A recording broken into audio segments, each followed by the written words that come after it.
Dia nggak dibawa, keluar Iya, pakai mau nganterin lamaran Pak, bukan mau main jauh.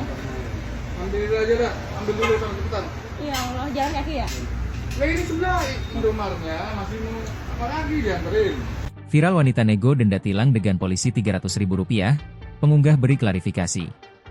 Beredar di media sosial sebuah video yang memperlihatkan aksi seorang wanita diduga bernego denda tilang dengan oknum anggota polisi saat razia lalu lintas. Dalam video yang diunggah oleh pemilik akun TikTok Belabe012, pada Minggu, 28 Juli 2025. Perempuan tersebut secara sembunyi-sembunyi mengabadikan pengalamannya ditilang polisi hingga Rp500.000. Tampak seorang wanita terlibat percakapan dengan seorang pria berseragam, yang diduga anggota kepolisian. Peristiwa tersebut disebut-sebut terjadi karena sang wanita terjaring razia lalu lintas dan kedapatan tidak membawa STNK. Yang menjadi sorotan adalah saat ia terdengar mengajukan penawaran terkait jumlah denda. Dalam video terdengar polisi menilang perempuan itu Rp500.000.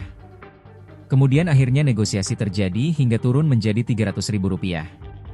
Hingga berita ini diturunkan, video itu telah ditonton sebanyak 867.000 kali dan menjadi perbincangan hangat di media sosial. Banyak netizen menyoroti dugaan pelanggaran prosedur serta sikap kedua belah pihak dalam video itu.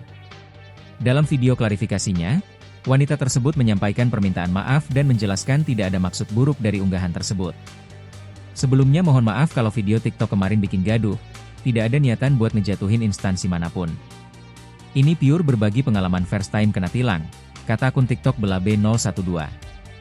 Hingga kini belum ada pernyataan resmi dari pihak kepolisian terkait insiden dalam video tersebut, termasuk apakah benar terjadi pelanggaran prosedur atau tidak. Download Tribun X sekarang, menghadirkan lokal menjadi Indonesia.